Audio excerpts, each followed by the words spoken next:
जय माता दी, जय मां कामाख्या, जय मां महाकाली। ओम ह्रीं दुं दुर्गाय नमः। ओम श्रीमन् महागणाधिपते नमः। ओम उमा महेश्वराभ्यो नमः।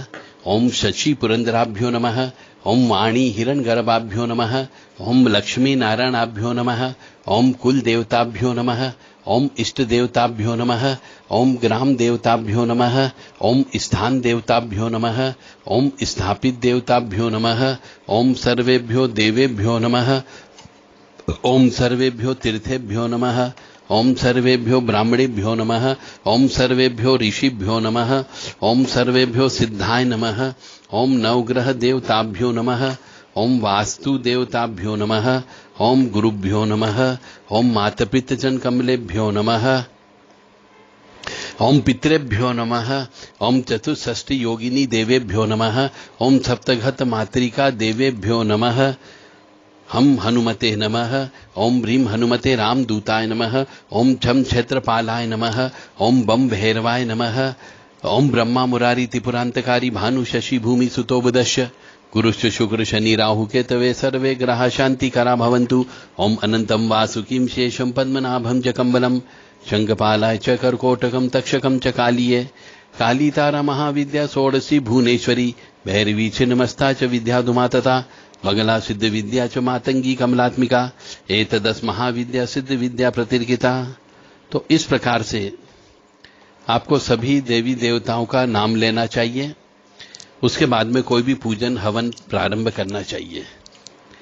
जय माता दी, जय मां कामाख्या। शरीर का शोधन कैसे होगा, यह बड़ा ज्वलंत प्रश्न है। शरीर का शोधन यह सिर्फ साधक मनुष्य को करना चाहिए।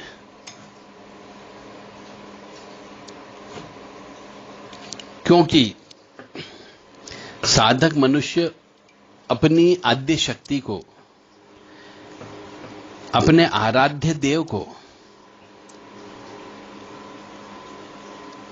जितना शुद्ध, स्वच्छ, समर्पण, पवित्र आत्मा समर्पित करता है, उतनी ही अपने इष्ट की कृपा प्राप्त होती है। इसलिए शरीर का शोधन करना अत्यंत आवश्यक होता है। जो व्यक्ति बीमार होता है उसका भी शरीर का शोधन करना होता है। और जिस व्यक्ति के ऊपर ऊपरी बाधा लग जाती है, तंत्र मंत्र लग जाता है, काला जादू लग जाता है, प्रेत बाधा लग जाती है, उसे भी शरीर का शोधन करना पड़ता है। क्योंकि शुद्ध शोधन करना है ना, शुद्ध करना होता है। तो शरीर को शुद्ध करने के लिए क्या करना पड़ता है? और एक साधक मनुष्य होता है उसे तो करना ही करना चाहिए। साथ ही साथ में जो मनुष्य बीमार है उसे भी शरीर का शोधन करना चाहिए। और जिस मनुष्य के ऊपर तंत्र बाधा हो गई, नजर लग गई, काला जादू हो गया, उस मनुष्य को भी अपने शरीर का शोधन करना चाहिए। अब प्रश्न यहां पे यह आता है कि शरीर का शोधन कैसे करें? यदि आपके काम बिगड़ जाते हैं, यदि आप काम करने के लिए निकलते हैं परंतु आपको काम नहीं मिलता है, यदि आपके पास डिग्री है परंतु डिग्री का फल नहीं मिलता है, यानी कि आपको कहीं पे सर्विस नहीं मिलती, आपके पास पैसा है, धन है, आप लगाना चाह रहे हैं पर आपका किस्मत साथ नहीं दे रही, इसलिए दुकान नहीं मिल पा रही, और दुकान मिल गई तो दुकान चल नहीं पा रही है, तो ये सब कहीं न कहीं रुकावटों का संकेत होता है। तो इसलिए शरीर का शुद्धिकरण करना चाहिए, शरीर का शोधन करना चाहिए। अब मनुष्य को अपने शरीर को इस योग्य बनाना चाहिए कि कोई अदृश्य शक्ति जो है, धनात्मक ऊर्जा वाली शक्ति है, वह आपके पास आ सके, आपसे प्रभावित हो सके, आपके साथ चुंबकीय तत्व उत्पन्न होना चाहिए। और एक साधक मनुष्य जब होता है तो उसका जब शरीर शुद्ध होता है तो उसके पास में यदि किसी की भी दुकान में वो जाएगा, किसी के भी घर में कदम रखेगा, तो उसे कदम रखते से ही पता चल जाता है कि यहां पर नकारात्मक ऊर्जा है या धनात्मक ऊर्जा है, या फिर कोई प्रेत शक्ति है, या फिर कोई जिन जिन्नात वाली शक्ति है। यदि ऐसा उसको महसूस होने लगा तो समझ जाओ उसकी साधना अब पूरी हो रही है, धीरे धीरे उस स्टेज में आ गई है जहां पर वो पूर्णता की ओर जा रहा है। उसे शरीर का शोधन कहते हैं। यानी जब तक शरीर का शोधन नहीं होगा, आपकी आत्मा का शोधन नहीं होगा, आपको तीसरी आंख आपकी नहीं खुल सकती और आपको अनुभव नहीं होगा, अदृश्य शक्ति का अनुभव नहीं होगा। तो जब आपको इस योग्य बनना होगा, यानी शरीर को शुद्ध करते करते इतना शुद्ध करना है कि जहां पर नकारात्मक ऊर्जा है वहां पर आपको तुरंत ऐसा फीलिंग्स आ जाना चाहिए, महसूस हो जाना चाहिए कि यहां पे नकारात्मक ऊर्जा बैठी हुई है। और उस नकारात्मक ऊर्जा की प्रवृत्ति क्या है, वो क्या चाहती है। वो किसी की आत्मा चाहती है, किसी का खून लेना चाहती है, किसी का एक्सीडेंट कराना चाहती है, क्या बर्बाद करना चाहती है, क्या है। या जब तक साधक को अनुभव नहीं होगा तब तक उसकी तीसरी आंख नहीं खुल सकती। और तीसरी आंख खोलने के लिए उसे अपने शरीर को शुद्ध करना होता है। और शरीर को शुद्ध करने के लिए सर्वप्रथम भोजन का त्याग करना चाहिए। दूसरी बात, नमक का त्याग करना चाहिए, क्रोध का त्याग करना चाहिए, काम इच्छा का त्याग करना चाहिए, तृष्णा का त्याग करना चाहिए, लोभ का त्याग करना चाहिए। तब आपको पता लगेगा। तो तभी तो एक साधक जो है एक्सपर्ट बनेगा किसी चीज का। मैं ये कहता हूं कि अपने गुरु के द्वारा दिया गया कोई भी मंत्र कभी भी गलत नहीं होता है। गुरु जो बोल दे वो मंत्र सही, चाहे उसने गलत बोला हो या आपको गलत दिया हो तो भी सही। गलती होती है साधक में कि साधक कहीं न कहीं पर गलती कर बैठता है, जिसकी वजह से उसकी साधना खंडित हो जाती है और गुरु का प्रताप उसको प्राप्त नहीं होता, गुरु का तेज उसको प्राप्त नहीं होता है। और इसीलिए कहते हैं कि जब भी साधना करो तो अपने जीवन का 25% हिस्सा साधना काल का गुरु के सानिध्य में रह करके गुजारना चाहिए और वहीं पर ही साधना करना चाहिए, जप करना चाहिए। गुरु की सेवा करते हुए जप करो, आश्रम की सेवा करते हुए जप करो और हवन भी करते जाओ। तब जाकर के आपको पता लगेगा कि वास्तव में आप में क्या गलती थी। और सही मार्ग जो है गुरु महाराज ही बताएंगे। यदि आपको कोई शंका है, कुशंका है, कोई प्रश्न है तो वो प्रश्न आप अपने गुरु से करें। और शरीर का शोधन करने का एक तरीका होता है, एक मेथोडोलॉजी होती है, एक पद्धति होती। उस पद्धति से शरीर की शुद्धिकरण होता है। ऐसा ही नहीं कि एक क्रिया कर ली और शरीर का शुद्धिकरण हो गया, ऐसा नहीं होता है। तो ये शरीर का शुद्धिकरण का पद्धति जो होती है उसकी स्टेप होती है, स्टेप बाय स्टेप बहुत सारी सीढ़ियां चढ़ना होती, तब शरीर का शुद्धिकरण होता है। तब आपको महसूस होने लगेगा कि हाँ, यहां पे नकारात्मक ऊर्जा है और यहां पर पॉजिटिव एनर्जी है। तो शरीर में आलस्य नहीं होना चाहिए, पहली सीढ़ी तो यह है। एक गुरु होने के नाते, एक डायरेक्टर होने के नाते, एक संचालक होने के नाते, एक सही दिशा निर्देश देने के नाते, एक निर्देशक होने के नाते मैं भी यही कहूंगा एक साधकों को कि शरीर में आलस्य बिल्कुल भी नहीं होना चाहिए। यदि आप साधना कर रहे हैं और शरीर का शोधन चाहते हो कि आपके ऊपर कोई भी नकारात्मक ऊर्जा का प्रभाव न हो, आपके ऊपर तंत्र बाधा का प्रभाव न हो, आपके अंदर तेज हो, आपके अंदर वो शक्ति हो कि आप कहीं पर भी सकारात्मक ऊर्जा या नकारात्मक ऊर्जा को पहचान सकते हो, तो आप में आलस्य नहीं होना चाहिए। और आलस्य का मतलब तो आप समझ ही गए, ब्रह्म मुहूर्त में उठना, यानी 4 बजे उठना चाहिए और स्नान ध्यान करके जप तप करना चाहिए। उसे बोलते हैं आलस्य नहीं करना, गुरु के आदेश का पालन करना। दिन में तो बिल्कुल भी नहीं सोना चाहिए। आलस्य का मतलब यह होता है कि दिन में नहीं सोना है आपको।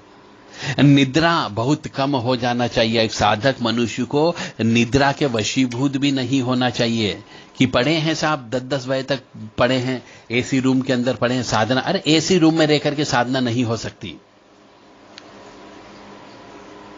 तो शरीर के अंदर आलस्य नहीं होना चाहिए। यदि आप शरीर का शुद्धिकरण चाह रहे हो तो ताज जिंदगी आलस्य को भूल जाओ।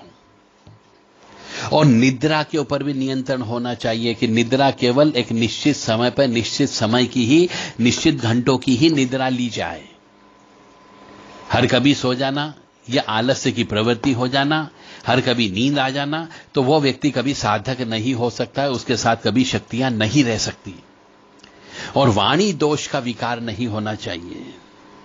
वाणी दोष यानी अपने मुंह से गाली निकालना, अपने मुंह से कर्कश वाणी निकालना, अपने मुंह से तीखे बाण निकालना, किसी की आत्मा को दुखी करना, यह सब वाणी दोष कहलाता है। तो एक साधक मनुष्य को जब शरीर का शुद्धिकरण होता है तो उसे आलस्य से दूर रहना है, निद्रा से दूर रहना है, उसे वाणी दोष भी नहीं उत्पन्न होना चाहिए। पोलाइट वे में बात करना चाहिए, नहीं तो मैं तो कह रहा हूं बात बहुत कम करना चाहिए। और हंसी ठिठोली ये भी नहीं करना चाहिए। किसी की हंसी ठिठोली नहीं करना चाहिए, किसी की बुराई नहीं करना चाहिए। ये आमोद प्रमोद जो होता है, ये आमोद प्रमोद से साधक को दूर रहना चाहिए। उसे हमेशा अपने इष्ट का, अपने आराध्य का स्मरण करते रहना चाहिए ताकि इन सब दोष से आप दूर हो जाएं। और जैसे जैसे कमियां खत्म होती जाएगी, एक साधक धीरे धीरे सफल होता जाएगा। और यदि उसमें ये सब चीजें रहती है तो फिर वो साधना में सफलता उसको नहीं मिल सकती। तो पहला नियम है आलस्य से दूर रहना है, निद्रा से दूर रहना है, वाणी दोष नहीं करना है, आमोद प्रमोद से दूर रहना है और किसी भी प्रकार की चिंता नहीं करना है। एक बालक के माफिक आपको हो जाना है। तो ये शरीर का शुद्धिकरण हो जाएगा, शरीर का शोधन हो जाएगा। और एक साधक को अपनी भूख पर भी नियंत्रण रखना है, यानी उसे सिर्फ भूखा भी ज्यादा से ज्यादा रहना, तो शरीर का शोधन होगा। एक समय ही भोजन करना है, निश्चित समय पे, बस उस समय पे जो भोजन कर लिया उसके बाद फिर मुंह के अंदर कोई भी अन्न या दूसरी चीज नहीं जाना चाहिए। हाँ, पानी पी सकता है, कभी जरूरत पड़े तो दूध पी सकता है, छाछ पी सकता है, परंतु अन्न नहीं खाना चाहिए। और नमक तो बिल्कुल भी नहीं खाना चाहिए। यानी ब्रह्म मुहूर्त में एक साधक मनुष्य के गुण बता रहा हूं। यदि शरीर का कोई भी व्यक्ति शोधन करना चाहता हो, यदि उसे बीमारी से दूर रहना है और यदि बीमारी लग गई हो बीमारी को खत्म करना है, यदि उसके ऊपर कोई ऊपरी बाधा लग गई है, उसके ऊपर कोई तंत्र मंत्र काला जादू हो गया, तो उसके शरीर को शुद्ध करो। शरीर को शुद्ध करने के लिए उसको बोलिए कि आलस्य बिल्कुल भी नहीं होना चाहिए। यदि किसी मनुष्य में आलस्य बहुत ज्यादा है तो समझ जाओ उसके ऊपर ऊपरी बाधा लगी हुई है। यदि किसी मनुष्य को हर समय निद्रा आ जाती हो, 12 से 14 घंटे यदि वो सोता हो, तो समझ जाओ उसके ऊपर कोई न कोई प्रेत बाधा या ऊपरी बाधा है। यदि उसके मन से, उसके जिह्वा से, उसके कहना चाहिए वाणी से कोई गाली निकलती हो, किसी के प्रति कड़वे शब्द निकलते हो, चाहे क्रोध ज्यादा में निकल जाते हो, तो भी उसके ऊपर ऊपरी बाधा है, ये मान करके चले। और यदि कोई मनुष्य किसी दूसरे की बुराई करता हो, आमोद प्रमोद करता हो, किसी की हंसी उड़ाता हो, हंसी ठिठोली करता हो, तो समझ जाओ वो साधक नहीं हो सकता, उसके साथ देवी शक्तियां नहीं हो सकती और वो जिंदगी में कभी सफल नहीं हो सकता। और एक साधक मनुष्य को एक समय पे भोजन करना चाहिए, केवल एक समय पे भोजन करना चाहिए। बाकी समय वो लिक्विड दूध, जूस वगैरह पी सकता है, नमक बिल्कुल भी नहीं खाना चाहिए। 24 घंटे में एक बार एक समय निर्धारित कर ले, तो हमेशा जब तक साधना चलती है उसी समय पे ही उसको भोजन करना है। और साधक मनुष्य को शुद्ध स्वच्छ पवित्र भोजन करना चाहिए। मासिक धर्म से युक्त स्त्री के हाथ का बना हुआ भोजन तो बिल्कुल भी नहीं करना चाहिए। सूतक पातक का भोजन नहीं करना चाहिए। जहां पर मांस, मदिरा, अंडे वगैरह खाए जाते हो, बनाए जाते हो, उस जगह का भोजन बिल्कुल भी नहीं करना चाहिए। और लहसुन प्याज से दूर रहना चाहिए। और यहां तक हो सके तेल का भी प्रयोग नहीं करना चाहिए, तो ही अपना शरीर शुद्ध होगा, बीमारी ठीक हो सकती है। और यदि आध्यात्म रूपी भूख को शांत करना है आपको, तो इस शरीर की जो भूख है वो भी शांत करना जरूरी होगी। तो पहले तो शरीर की भूख शांत करने के लिए आपको भूखे रहना है, और उसके बाद आध्यात्म की भूख आप शांत कर सकते हो।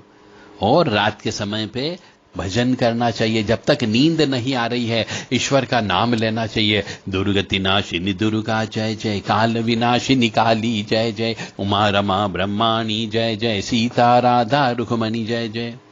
मंत्र जप करते रहो, उनकी स्तुतियों का गान करते रहो। ओम जयंती मंगला काली भद्रकाली कपालिनी, दुर्गा क्षमा शिवा धात्री स्वाहा सदा नमोस्तुते। श्री राम जय जय राम, श्री राम जय जय राम। इस प्रकार अपने इष्ट देवता का नाम लेते रहें। ओम ह्रीम दुर्गाय नमः, क्रीम कालिकाय नमः, बम भैरवाय नमः लगातार बोलते रहें जब तक आपको नींद नहीं आ रही है। तो नींद आ जाएगी आपको। तो रात के समय में ईश्वर का नाम लें, ईश्वर की स्तुतियों का गान करें। और गुरु के दिए गए मंत्र को कभी भी माला से जप मत करो, क्योंकि गुरु के द्वारा दिया गया मंत्र तो परम मंत्र कहलाता है। उसकी कोई गिनती नहीं करना चाहिए। वो तो ताज जिंदगी आपको जप करना ही करना है। और जब भी मौका मिले आपको हवन करना है। और दशांश हवन तो करना ही करना चाहिए, हर महीने में या फिर हर 15 दिन में या फिर हर सप्ताह में, जब भी आपके पास समय मिले। क्योंकि ये तो जिंदगी है, जिंदगी भर आपके पास समय नहीं होगा। परंतु यदि आप साधक हैं तो आपका एक ही काम है, गुरु मंत्र का जप करना और दशांश हवन करना। और गुरुओं का भी जप करना चाहिए, ध्यान करना चाहिए। और गुरु के भी जो इष्ट हैं उनका ध्यान करना चाहिए। और आपके जो आराध्य हैं, गुरु से मंत्र लिया, उनका भी जप करना चाहिए। और हमेशा ध्यान रखें, एक साधक मनुष्य को अपनी वाणी पर अंकुश रखना चाहिए। और हो सके तो ओम नमः शिवाय जप करें। और हो सके तो ओम नमः शिवाय या राम राम शब्द किसी से मिलते हैं, अभिवादन करते हैं, तो श्री राम जय जय राम बोले या राम राम शब्द बोलें। और यदि आपसे कोई महिला है, उम्र में बड़ी है, मात्र समान है, तो आप उन्हें भगवती कहें कि हे भगवती। तो कम से कम आपका नाम जिह्वा पर, ईश्वर का नाम तो अवश्य आ जाएगा। या राम राम किसी से मिलेंगे, 2 बार राम राम भी बोलेंगे तो आपके बहुत से पापों का नाश हो गया है। या फिर ओम नमः शिवाय बोले, बम भोले बोले, तो इससे भी क्या होगा कि आपके जिह्वा पर, वाणी पर नियंत्रण होगा और वाणी से कर्कश वाणी नहीं निकलेगी और शरीर शुद्ध हो जाएगा।